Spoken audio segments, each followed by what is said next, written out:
नमस्कार दोस्तों, मैं आपका अपने चैनल विद्या गुरु में स्वागत करता हूं। इस वीडियो में आपके लिए जो सेकंड पार्ट है करंट अफेयर का, जो जितने टॉपिक बच गए हैं, पहले मैंने करंट अफेयर की वीडियो भी आपको प्रोवाइड करा दी है, जो कि जनवरी के पहले हफ्ते से ली गई है, पहले वीक से ली गई है। उसमें कुछ टॉपिक को कवर किया हुआ है। यहां पर बाकी सारे टॉपिक्स को मैंने कवर कर दिया है। अगर आपने उसको नहीं देखा है तो उसको भी देख लीजिएगा, बहुत इंपॉर्टेंट वीडियो है आपके लिए। और साथ साथ आपको बता दूं, इस वीडियो में मैं आपको अपॉइंटमेंट से रिलेटेड करंट अफेयर, स्टेट की जो न्यूज बनी है उनसे करंट अफेयर बना है उसको यहां पर डिस्कस करेंगे। एग्रीमेंट हो गया, डिफेंस से रिलेटेड करंट अफेयर हो गया, साइंस और टेक्नोलॉजी से रिलेटेड करंट अफेयर और मिसलेनियस जो करंट अफेयर बनते हैं उनकी यहां पर हम बात करने वाले हैं। तो अगर आप इस चैनल पर पहली बार आए हो तो आपसे अनुरोध है, चैनल को सब्सक्राइब कर लीजिएगा। वीडियो अच्छी लगे तो वीडियो लाइक करके जरूर जाइएगा। और कितने इंपॉर्टेंट वीडियो है, आप थोड़ा सा रुकिए, आपको समझ आ जाएगा कितनी ज्यादा इंपॉर्टेंट क्वेश्चंस मैंने यहां पर कवर किए हुए हैं। क्योंकि अगर आपने एक दो एग्जाम दे रखे होंगे तो आपको पक्का एक्सपीरियंस हो जाएगा कि हाँ भाई, बहुत इंपॉर्टेंट क्वेश्चंस है, हमें ये पूरी वीडियो देखनी चाहिए। अब मैं बड़ाई ना करने की बजाय मैं आपको यहां पर दिखाता हूं। सबसे पहले बात करेंगे अपॉइंटमेंट से रिलेटेड, ठीक है। चलिए यहां बात करें तो आरबीआई के पूर्व गवर्नर जिनका नाम है उर्जित पटेल वाइस प्रेसिडेंट की पोस्ट में चुने गए हैं एआईआईबी में। एआईआईबी मतलब एशियन इंफ्रास्ट्रक्चर इन्वेस्टमेंट बैंक। और आपको बता दूं, उर्जित पटेल आरबीआई के वही गवर्नर हैं जब नोटबंदी हुई थी भारत में, उस टाइम पर ये गवर्नर की पोस्ट पर थे। और ये क्वेश्चन पूछा गया था रिसेंटली वाले एग्जाम में। रिसेंटली का एक एग्जाम हुआ था रेलवे का, वहां पर। तो आपको याद रखना है, कुछ भी क्वेश्चन आपसे बन सकता है, बस आपको रेगुलर पढ़ना है। रेगुलर आप पढ़ेंगे तो आप पक्का करंट अफेयर के सारे टॉपिक को कवर करते हुए चल लेंगे। तो यहां पर उर्जित पटेल का अपॉइंटमेंट हुआ है एशियन इंफ्रास्ट्रक्चर इन्वेस्टमेंट बैंक में। इन्होंने जगह ली है डीजे पांडियन की। डीजे पांडियन इससे पहले वाइस प्रेसिडेंट थे, अब बन गए हैं उर्जित पटेल। और एशियन इंफ्रास्ट्रक्चर इन्वेस्टमेंट बैंक की बात कर ले तो इसको बनाया गया था 2016 में। चाइना बीजिंग में इसका हेडक्वार्टर है। और इस समय पर प्रेसिडेंट के पद पर जिन लीगुइन है। ठीक, चलिए आगे बात करें। अगला क्वेश्चन है, अगला है जो कि आईएमएफ के चीफ इकोनॉमिस्ट की पद खाली हो गया था। आईएमएफ के चीफ इकोनॉमिस्ट कौन थे? भारत की गीता गोपीनाथ, जो कि अब बन गई हैं इनके सेकंड हाईएस्ट पोजीशन पर इनको प्रमोट कर दिया गया है। तो ये जो पोस्ट है कौन सी, चीफ इकोनॉमिस्ट की, ये खाली हो गई थी। इसमें चुना गया है पियरे ओलिवर गोरिन चास को चुना गया है। आपको बता दूं ये है कहां के, तो फ्रांस से बिलोंग करते हैं और आईएमएफ में चीफ इकोनॉमिस्ट के पद पर ये रहने वाले हैं। जब गीता गोपीनाथ थी तो बहुत ज्यादा एग्जाम में क्वेश्चन पूछा गया था। अब ये इंडियन पर्सन को रिप्लेस कर रहे हैं, इसलिए आपके लिए इंपॉर्टेंट हो जाते हैं। फ्रेंच से बिलोंग करते हैं, ये बात आपको ध्यान रखनी है। आईएमएफ की बात करें तो आईएमएफ आपको पता होगा कम ब्याज में आपको ऋण प्रोवाइड कराता है। इंटरनेशनल लेवल का एक बैंक है जो कि कम ब्याज में आपको ऋण, मतलब ब्याज में आपको पैसे प्रोवाइड कराता है, देश को पैसे प्रोवाइड कराता है। ठीक है, चलिए आगे बात करें। यहां पर आईएमएफ के बारे में थोड़ा लिख भी रखा है। आईएमएफ मतलब इंटरनेशनल मॉनेटरी फंड, और इसको फाउंड किया गया था 1945 में। इसका हेडक्वार्टर वॉशिंगटन डीसी में है। जिस तरीके से वर्ल्ड बैंक का हेडक्वार्टर भी वॉशिंगटन डीसी में है, उसी तरीके से आईएमएफ का भी वॉशिंगटन डीसी यूएसए में है। और इसके इस समय पर मेंबर 190 है और मैनेजिंग डायरेक्टर के पद पर है क्रिस्टीना जॉर्जिवा। ठीक है, और डिप्टी मैनेजिंग डायरेक्टर की पद पर है हमारी गीता गोपीनाथ। ठीक, चलिए आगे बात करें। अगला क्वेश्चन है, सैफाली वर्मा एक क्रिकेटर है, भारत की वुमेन टीम की एक पार्ट है, उसमें भारत की वुमेन क्रिकेट में खेलती हैं। और इनको ब्रांड एंडोजर बनाया गया है बैंक ऑफ बड़ौदा ने। बैंक ऑफ बड़ौदा के द्वारा सैफाली वर्मा को ब्रांड एंडोर्सर बनाया गया है अपने बैंक का, जिससे कि इनके बैंक को अब ये प्रमोट करेंगी। ठीक है, तो ये नाम नॉर्मली है, आपको याद रखना है, पूछा जा सकता है आपसे एग्जाम में। जी अशोक कुमार जो कि डीजी बने हैं national mission for clean Ganga की सफाई के लिए एक पूरा सिस्टम बना रखा है, उसके डायरेक्टर जनरल बनाए गए हैं जी अशोक कुमार। नॉर्मल एक नाम है, आपको याद रख लेना है, मैं आपको रिवाइज कराता रहूंगा आने वाली वीडियोस में, तो आपको इस नाम को जरूर याद रखना है, पूछा जा सकता है। ठीक है, चलिए आगे बात करें। अगला है अलका मित्तल, मोस्ट इंपॉर्टेंट, अभी जितने क्वेश्चंस आए हैं उनमें सबसे ज्यादा इंपॉर्टेंट क्वेश्चन यही है। तो अलका मित्तल जो कि पहली वुमेन बनी है जिन्होंने ओएनजीसी में अपने आप को चेयरमैन के पद पर काबिज किया है। आज तक ऐसा कभी नहीं हुआ कि चेयरमैन के पद पर, मतलब हेड के पद पर कोई महिला बैठी हो। अब अलका मित्तल पहली ऐसी वुमेन बनी है जो कि ओएनजीसी को हेड करने वाली है। तो उन्होंने रिप्लेस किया है सुभाष कुमार को।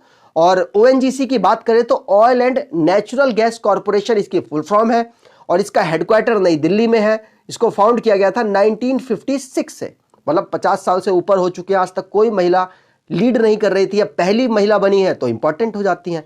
अलका मित्तल, याद रखिएगा नाम, इंपॉर्टेंट है।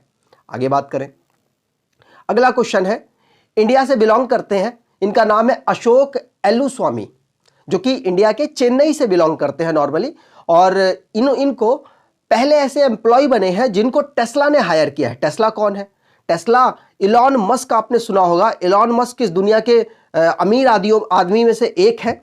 इनकी एक कंपनी है जो कि इलेक्ट्रिक कार को बनाती है। उस कंपनी में भारत के अशोक एलुस्वामी, भारत के नहीं, मतलब इस समय तो रह रहे हैं यूएसए में, लेकिन भारत से बिलोंग करते हैं अशोक एलुस्वामी, जो कि चेन्नई से बिलोंग करते हैं, बेसिकली तमिलनाडु, चेन्नई कैपिटल, वहां से बिलोंग करते हैं। और पहले पर्सन ऐसे बने हैं जो कि इंडियन होकर एम्प्लॉय के पद पर टेस्ला में काम करेंगे। ठीक है, एक एम्प्लॉय के रूप में टेस्ला में काम करेंगे। याद रखना है, एग्जाम में पूछा जा सकता है ऐसा क्वेश्चन। विनोद कनन, जिनको अगला सीईओ बनाया गया है विस्तारा एयरलाइंस का, नाम याद रखिएगा, रिवाइज कराता रहूंगा। विनोद कनन, कोई अपने दोस्त वगैरह हो तो उससे लिंक करके आप याद कर सकते हैं। प्लेन वगैरह की कंपनी है तो उस तरीके से आप लिंक कर पाएंगे इसको। विस्तारा एयरलाइंस के अगले सीईओ बने हैं। आगे बात करें, इसमें ज्यादा डिटेल की बात नहीं है इसलिए मैं आपको नहीं बता रहा हूं। यहां पर बात करें अगला, पीएस पथानिया, जो कि 24वें नंबर के बने हैं। ये नंबर भी इंपॉर्टेंट है। 24वें नंबर के डीजी बने हैं। कहां पर? इंडियन कोस्ट गार्ड में। इंडियन कोस्ट गार्ड में 24वें नंबर के डीजी बने हैं पीएस पथानिया। इन्होंने जगह ली है के नटराजन की, जो कि अब रिटायर हो चुके हैं, और उनके पद पर आए हैं वीएस पथानिया। ठीक है, अगला है मोस्ट इंपॉर्टेंट, ये भी क्वेश्चन है। ये जितने भी क्वेश्चंस लिए हैं, अगर आप पढ़ रहे होंगे तो आप समझ रहे होंगे, बहुत इंपॉर्टेंट क्वेश्चंस हैं। यहां पर बात करें विनय कुमार त्रिपाठी, जो कि सीईओ के पद पर, सीईओ और चेयरमैन के पद पर रेलवे बोर्ड में काबिज हुए हैं, और रिसेंटली का अपॉइंटमेंट है। रेलवे वाले जो कैंडिडेट्स हैं उनको तो जरूर से जरूर इसको याद कर लेना पड़ेगा। वीके त्रिपाठी याद कीजिए, विनय कुमार त्रिपाठी याद कीजिए, लेकिन आपको याद करना है। ठीक है, और ये अब तीसरे नंबर के सीईओ हो गए हैं। आगे बात करें, अगला है बलदेव प्रकाश, जो कि एमडी और सीईओ बने हैं जम्मू कश्मीर बैंक के। आप लोग अगर रेगुलर करंट अफेयर फॉलो कर रहे होंगे तो सोच रहे होंगे ये तो पहले आ चुका है, ये करंट अफेयर पहले बन चुका है। पहले सिर्फ अनाउंसमेंट हुई थी, अब इन्होंने अपने पद को धारण किया है, इसलिए ये मैं आपको नॉर्मल पढ़ा रहा हूं, एक तरीके से रिवाइज हो जाएगा ये। बलदेव प्रकाश जम्मू कश्मीर बैंक के, जम्मू एंड कश्मीर बैंक के एमडी एंड सीईओ बने हैं। और जम्मू एंड कश्मीर बैंक की बात की जाए तो इसका हेडक्वार्टर श्रीनगर में है, और इसको फाउंड किया गया था 1938 में। ठीक है, चलिए आगे बात करें। अगला क्वेश्चन है, अब अगला क्वेश्चन स्टार्ट होंगे स्टेट की न्यूज से। जो भी स्टेट में न्यूज़ेस बनी है उनको यहां पर हम डिस्कस करेंगे करंट अफेयर के रूप में, और साथ साथ स्टेट की न्यूज भी आपको देता हुआ चलूंगा, जैसे सीएम हो गए, गवर्नर हो गए, कैपिटल हो गई, ये सारी डिटेल भी मैं आपको देता हुआ चलूंगा। चलिए स्टार्ट करते हैं। पहला है उत्तर प्रदेश से। उत्तर प्रदेश ने 4 विलेज को जो कि नेपाल के बॉर्डर पर सटे हुए हैं, उनको रेवेन्यू विलेज के रूप में घोषित किया है। अब रेवेन्यू विलेज के रूप में नेपाल से जो बॉर्डर में टच है उन 4 विलेज को घोषित किया है, तो उन 4 विलेज का नाम भी इंपॉर्टेंट हो जाता है। वैसे तो आपको संख्या याद रखनी है, 4 है, हो सकता है आपसे संख्या से ही, मतलब नंबर से ही क्वेश्चन पूछ लिया जाए, लेकिन आपको विलेजेस के नाम अगर आप जानने हैं तो यहां पर आप देख सकते हैं भवानीपुर, ठेडिया, ढाकिया और बिचिया, ये 4 विलेज हैं जिनके नाम मैंने आपको बताने की यहां पर कोशिश की है। उत्तर प्रदेश ने ऐसा घोषित किया है, ये भी याद रखिएगा। ऐसा भी क्वेश्चन बन सकता है कि ऐसा कौन सा स्टेट है जिसने अभी 4 विलेज जो कि नेपाल से टच करते हैं उनको रेवेन्यू विलेज के रूप में घोषित किया है, तो उत्तर प्रदेश आंसर इसका हो जाएगा।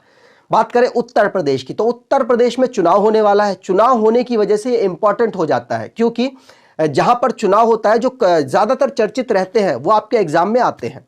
इस समय पर 5 स्टेट में चुनाव है, पांचों स्टेट आपके लिए मोस्ट इंपॉर्टेंट है। बात करें उत्तर प्रदेश, उत्तर प्रदेश की है कैपिटल लखनऊ, और योगी आदित्यनाथ इस समय पर चीफ मिनिस्टर के पद पर है, और आनंदीबेन पटेल इस समय गवर्नर है उत्तर प्रदेश की। उत्तर प्रदेश वही राज्य है जो सबसे ज्यादा राज्यों के साथ सीमा को टच करता है। कितने राज्य? तो 8 राज्यों के साथ सीमा को टच करता है, और साथ साथ एक यूनियन टेरिटरी भी है।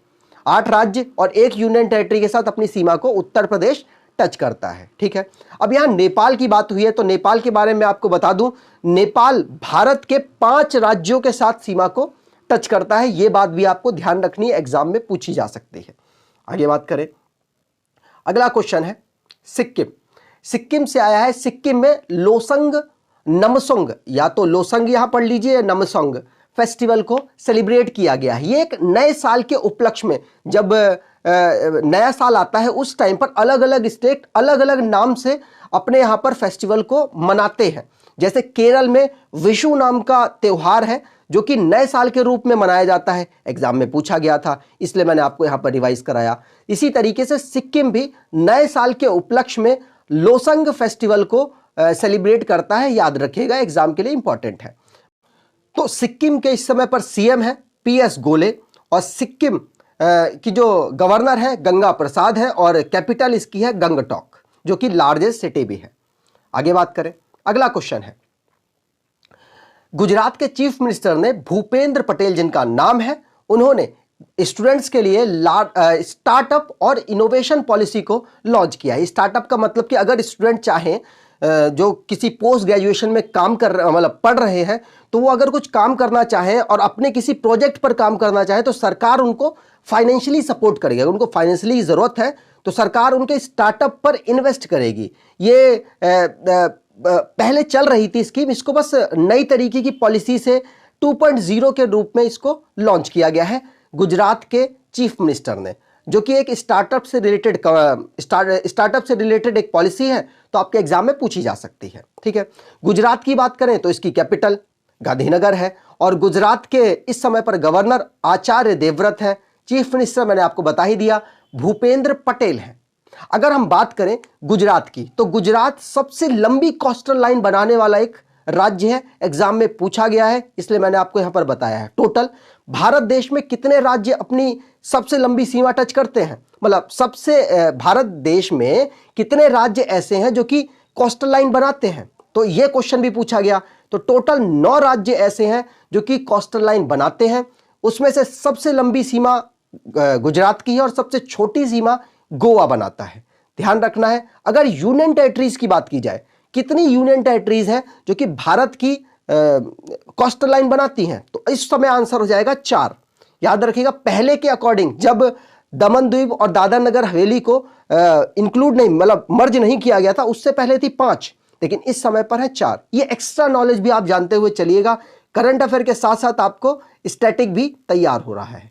आगे बात करें, केरला हाईकोर्ट पहला भारत का हाईकोर्ट बन चुका है जो कि पेपरलेस हो चुका है, मतलब अब पेपर पर काम नहीं होगा, टेक्नोलॉजी पर यहां पर काम किया जाएगा। तो केरला पहला हाईकोर्ट बना है, याद रखना है। अवेलेबल कहां पर है, मतलब उपस्थित इस समय कहां पर है, तो ये कैपिटल, केरल की कैपिटल क्या है, त्रिवंतपुरम। तो लेकिन ये अपनी कैपिटल में अवेलेबल नहीं है, ये कहां पर है, कोच्चि में। तो याद रखिएगा, केरल हाईकोर्ट इस लोकेटेड है कोच्चि में, और ये पूछा जाता है आपसे एग्जाम में। बात करें इसके चीफ जस्टिस की, तो केरल हाईकोर्ट के चीफ जस्टिस है एस मनी कुमार। ठीक, चलिए आगे बात करते हैं। अगला क्वेश्चन है हिमाचल प्रदेश से। तो हिमाचल प्रदेश पहला ऐसा स्टेट बन गया है जो कि एलपीजी इनेबल्ड, मतलब एलपीजी की जो सुविधाएं हैं वहां पे बहुत बेहतर है, और साथ साथ स्मोक फ्री स्टेट कंट्री का बन गया है, और ये फर्स्ट है, इसलिए इंपॉर्टेंट है। और हिमाचल प्रदेश में भी चुनाव है, इसलिए और ज्यादा इंपॉर्टेंट है। जहां पे जो ज्यादा करंट में रहते हैं ना, जो ज्यादा न्यूज में रहते हैं, वो आपके एग्जाम में पूछे जाते हैं स्टेट, तो ये स्टेट भी आपके लिए मोस्ट इंपॉर्टेंट है। हिमाचल प्रदेश की बात की जाए तो इसकी कैपिटल है 2, एक समर की है शिमला, और विंटर की है धर्मशाला। गवर्नर की बात करें तो राजेंद्र अर्लेकर है, और चीफ मिनिस्टर है जयराम ठाकुर।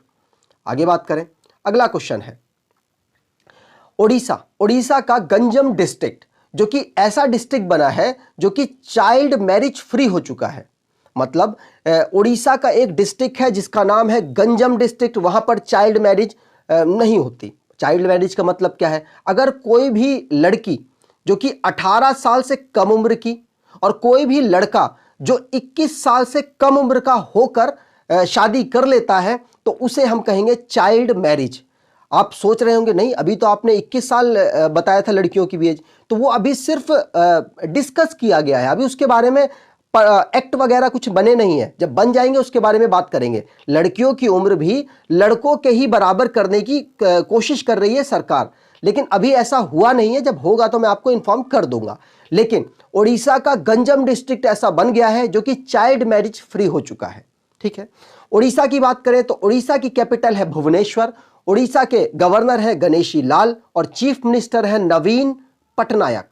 आगे बात करते हैं, अगला क्वेश्चन है तेलंगाना से न्यूज ये आई है कि ये अपने पूरे स्टेट में सबसे ज्यादा इसके में विलेज मिले हैं जो कि ओडीएफ हो चुके हैं। ओडीएफ का मतलब open defecation free.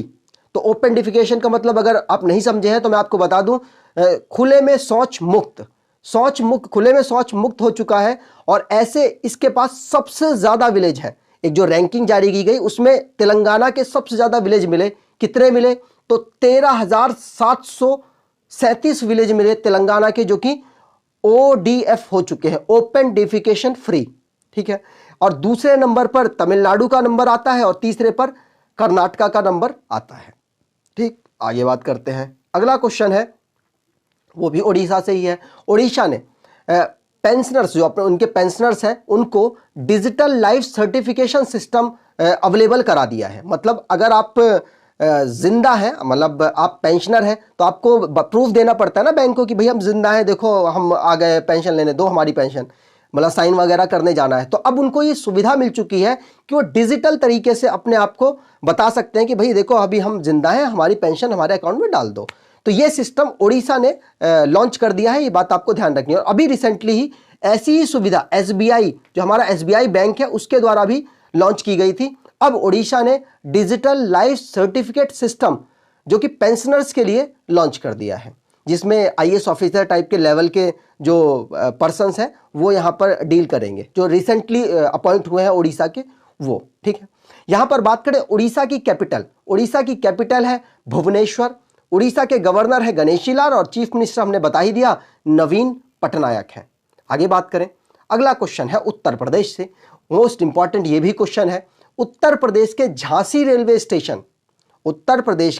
Railway station का नाम बदल दिया गया है, नाम रखा गया है वीरांगना लक्ष्मीबाई रेलवे स्टेशन।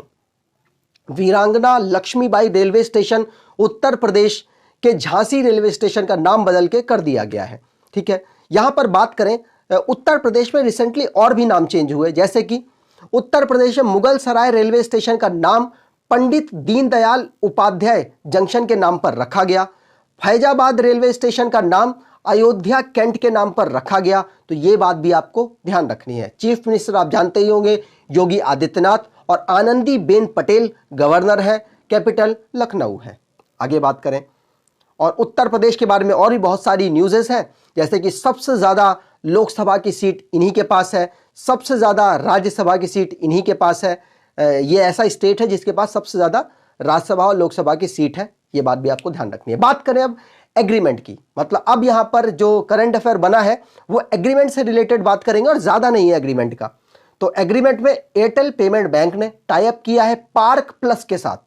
किस लिए टाई अप किया है? इसलिए टाई अप किया है कि जो फास्टैग बेस्ड पार्किंग सॉल्यूशन है वो एयरटेल, जो पैसों का लेन देन है पार्क प्लस का, वो एयरटेल संभालने वाला है। ठीक है, एयरटेल पेमेंट बैंक की बात की जाए तो एयरटेल पेमेंट बैंक के एमडी और सीईओ हैं अनुब्रता विश्वास और हेडक्वार्टर इनका नई दिल्ली में है और फाउंड किया गया था 2017 में।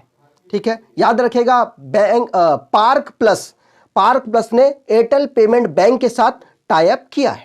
ठीक, आगे बात करते हैं, अगला क्वेश्चन है WFP मतलब वर्ल्ड फूड प्रोग्राम ने द अक्षय पात्रा फाउंडेशन के साथ टाई अप किया है, जिससे कि वो पीएम पोषण स्कीम को और ज़्यादा एनहेंस कर सकेगा, और ज़्यादा फैला सकेगा, जिससे कि भारत देश में जो भुखमरी है उसको थोड़ा सा कम किया जा सके और बच्चों को और प्रमोट किया जा सके कि स्कूल की तरफ वो आए।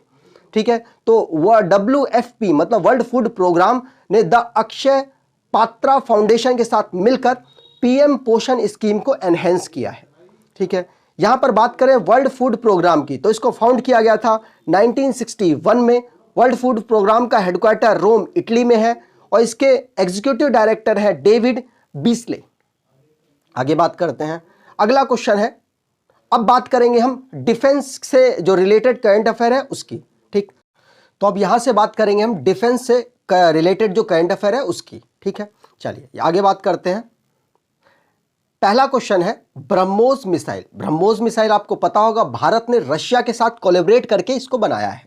ठीक है, ब्रह्मोस मिसाइल को भारत ने जमीन से टेस्ट कर चुकी है, भारत ने वायु से टेस्ट कर चुका है, लेकिन अब करंट अफेयर बना है कि भारत ने इसको पानी से, मतलब नेवी ने अपने जो शिप्स है, अपने जो सबमरीन है, वहां से इसको टेस्ट किया है।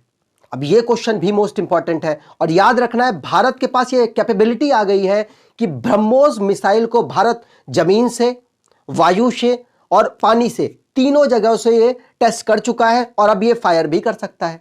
और आपको याद रखना है, रशिया के साथ इसको कोलैबोरेट करके बनाया गया था। ठीक है, चलिए आगे बात करें, इतना ही यहां पे करंट अफेयर इसका है।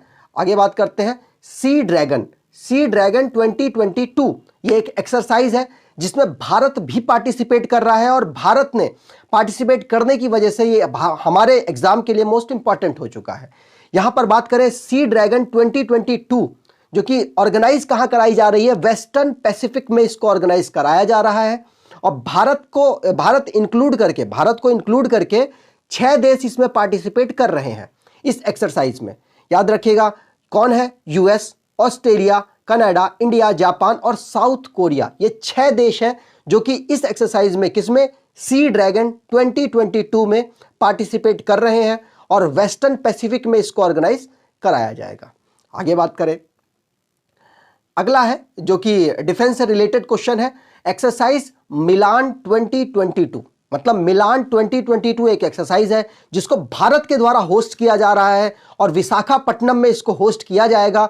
नेवी की एक एक्सरसाइज है, मतलब 46 देशों के, टोटल 46 देश हैं जो कि आकर यहां पर पार्टिसिपेट करेंगे, अपनी नेवी को लेकर आएंगे और यहां पर पार्टिसिपेट करेंगे। इसलिए भारत के लिए मोस्ट इंपॉर्टेंट एक्सरसाइज है। भारत इसको ऑर्गेनाइज कर रहा है और 2 साल में इसको ऑर्गेनाइज एक बार किया जाता है। कब से किया जा रहा है तो आपको बता दूं, 1995 से इसको ऑर्गेनाइज किया जा रहा है। 11वां एडिशन है जो कि भारत इसको होस्ट कर रहा है विशाखापट्टनम में। कौन कौन से देश इसमें इंक्लूड है, तो 46 देश तो बहुत ज्यादा हो जाएंगे, जो आपको बताना थोड़ा सा टिपिकल हो जाएगा और यहां पर लिख कर लाना भी टिपिकल हो जाता, इसलिए मैं इंपॉर्टेंट देश बता देता हूं। इसमें ऑस्ट्रेलिया भी है, इसमें जापान भी है, इसमें और बहुत सारे मतलब जो कोस्टल लाइन से बिलोंग करते देश, ऑलमोस्ट बड़े बड़े देश सारे यहां पर, बड़े बड़े देश और छोटे छोटे देश सारे यहां पर शामिल हैं। तो टोटल 46 देश ऐसे हैं जो कि इस नेवी एक्सरसाइज मिलान 2022 को भारत के यहां पर आएंगे। भारत ने इसको होस्ट किया है विशाखापट्टनम में, मतलब होस्ट करेगा विशाखापट्टनम में। फरवरी में ये जो एक्सरसाइज है ये स्टार्ट होगी। ठीक है, आगे बात करते हैं। अब बात करेंगे साइंस और टेक्नोलॉजी से रिलेटेड जो करंट अफेयर बना है उसकी। तो साइंस और टेक्नोलॉजी से वन लाइनर में हम बात कर लेते हैं, 3-4 ही करंट अफेयर इसके बने हैं। जैसे कि ओमीश्योर एक किट है जो कि जो आपको पता होगा, कोरोना वायरस का एक नया वेरिएंट आया था, ओमिक्रॉन आया था। ओमिक्रॉन को डिटेक्ट करने के लिए भारत की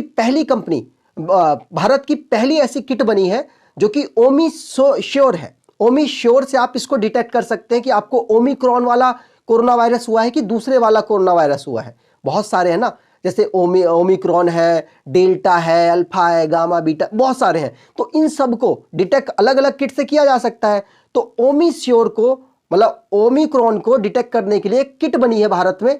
ये एक करंट अफेयर बना है जिसको आपको याद रखना है, ओमिश्योर से इसको डिटेक्ट किया जाए। किट का नाम रखा गया है ओमिश्योर और आईसीएमआर ने इसको अप्रूव भी कर दिया है। क्रिप्टोवायर एक कंपनी है जिसने भारत में ग्लोबली एक क्रिप्टो करेंसी को लॉन्च किया है, जो कि जिसका कोड है IC15 करके एक क्रिप्टो करेंसी है जो कि भारत में क्रिप्टो वायर के द्वारा इंट्रोड्यूस की गई है। आगे बात करें, कोविड-19 एक नया वेरिएंट खोजा गया है। आपको पता होगा ओमिक्रॉन कहाँ खोजा गया था? साउथ अफ्रीका, मतलब कहाँ मिला था, खोजा तो अलग बात हो जाएगी, कहाँ मिला था? ओमिक्रॉन मिला था हमको साउथ अफ्रीका में, जो कि वेस्ट इंडीज का जो कि अफ्रीका का एक देश है। और यहां पर बात की जाए IHU की, तो IHU एक तरीके का नया वेरिएंट है कोरोना वायरस का। यह फ्रांस में डिस्कवर हुआ था, याद रखिएगा। कंट्री भी आपसे पूछी जा सकती हैं। आगे बात करते हैं, अगला है, अब यहां पर मिसलेनियस क्वेश्चंस कुछ बने हैं जो कि इंपॉर्टेंट है, इसलिए मैंने इसको यहां पर कवर कर दिया है। जैसे पहला क्वेश्चन है, कोच्चि मेट्रो जो है, जो केरल में है, वो पहली ऐसी मेट्रो बन गई है जिसने वाटर मेट्रो की सुविधा उपलब्ध करा दी है। भारत में ऐसी पहली मेट्रो है, इसलिए इंपॉर्टेंट है, इसलिए मिसलेनियस मैं कह रहा था आपके लिए मोस्ट इंपॉर्टेंट होंगे। अगला है इंडियन रेलवे का एक मिशन है जिसे अमानत के नाम से इन्होंने लॉन्च किया है। और ये लॉन्च जो किया गया है, ये किस लिए लॉन्च किया गया है कि जो सामान खो जाते हैं ना, उसको ढूंढने, उसकी शिकायत दर्ज कराने के लिए, उसको ढूंढने के लिए, उसकी ट्रैकिंग के लिए एक सिस्टम बनाया है रेलवे ने, जिस मिशन का नाम रखा है इन्होंने मिशन अमानत। पूछा जा सकता है रेलवे वाले एग्जाम में, तो बहुत पूछा जाएगा ये, ठीक है। आगे बात करें, केवड़िया रेलवे स्टेशन है जिसका नाम चेंज किया गया, एकता नगर रेलवे स्टेशन रखा गया। ये है कहां पर? तो केवड़िया जो रेलवे स्टेशन है ये गुजरात में लोकेटेड है। अब गुजरात में लोकेटेड है, याद रखिएगा, गुजरात भी पूछा जा सकता है आपसे। केवड़िया रेलवे स्टेशन का नाम चेंज हुआ है एकता नगर रेलवे स्टेशन। आगे बात करें, हैदराबाद पहली ऐसी सिटी बनी है। वैसे आपको बता दूं, हैदराबाद किसकी कैपिटल है? हैदराबाद तेलंगाना की कैपिटल है। और हैदराबाद एक ऐसी सिटी बनी है जहां पर ओपन रॉक म्यूजियम खोला गया है, और यह पहला है, मतलब पूरी कंट्री में पहला है जो कि ओपन रॉक म्यूजियम को खोला गया है। कहां खोला गया है? हैदराबाद में खोला गया है। यह आपसे पूछा जा सकता है, ठीक है। और देखते हैं, ये सारे क्वेश्चंस आपके लिए मोस्ट इंपॉर्टेंट हैं, इसको फोकस से देखिए जिससे आपको बेनिफिट मिले आपके आने वाले एग्जाम में और पेपर में आप हमें जरूर याद करें। चलिए बात करते हैं अगला। तो इंडियन ओरिजिन से, मतलब इंडिया से बिलोंग करते हैं, इस समय पर तो रह रही हैं ब्रिटेन में। इनका नाम है हरप्रीत चंडी, जो कि भारत से बिलोंग करती हैं और ब्रिटेन में इस समय पर रह रही हैं। ये अकेले ही साउथ पोल में पहुंची हैं, इसलिए इनका नाम इंपॉर्टेंट हो गया है। नाम याद रखिएगा, हरप्रीत चंडी। आगे बात करें, लद्दाख ने भी अपना नए साल का जो फेस्टिवल मनाया है उसका नाम है लोसार फेस्टिवल। याद रखिएगा, लोसार फेस्टिवल देकर आपको पूछा जा सकता है किस राज्य या फिर यूनियन टेरिटरी में मनाया जाता है। तो लद्दाख एक यूनियन टेरिटरी है और इसमें लोसार फेस्टिवल मनाया गया। और जो लद्दाख है इसको यूनियन टेरिटरी का दर्जा कब मिला, यह भी क्वेश्चन पूछा जा सकता है। तो 31 अक्टूबर 2019 को लद्दाख को जम्मू कश्मीर से अलग कर दिया गया और यूनियन टेरिटरी का दर्जा लद्दाख को भी मिल गया और जम्मू कश्मीर को भी मिल गया, ठीक है। चलिए आगे बात करें, अगला है सिक्किम से ये न्यूज़ है। जवाहरलाल नेहरू रोड है सिक्किम में, वहाँ के जो गवर्नर हैं गंगा प्रसाद जी, उन्होंने नरेंद्र मोदी जी के नाम पर इस मार्ग को रख दिया है। इस रोड का नाम नरेंद्र मोदी मार्ग रख दिया है। पूछा जा सकता है, नरेंद्र मोदी जी तो इस समय हमारे प्रधानमंत्री हैं और भारत के पहले प्रधानमंत्री जवाहरलाल नेहरू जी हैं, तो दोनों से लिंक है यहाँ पर, तो एग्जाम में आपसे पूछा जा सकता है। आगे बात करें, तो अगर आपको वीडियो अच्छी लगी है तो आपसे अनुरोध है वीडियो को लाइक कर दीजिएगा, चैनल को सब्सक्राइब कर लीजिएगा और एटलीस्ट अपने कुछ दोस्तों तक वीडियो को जरूर शेयर कीजिएगा। धन्यवाद।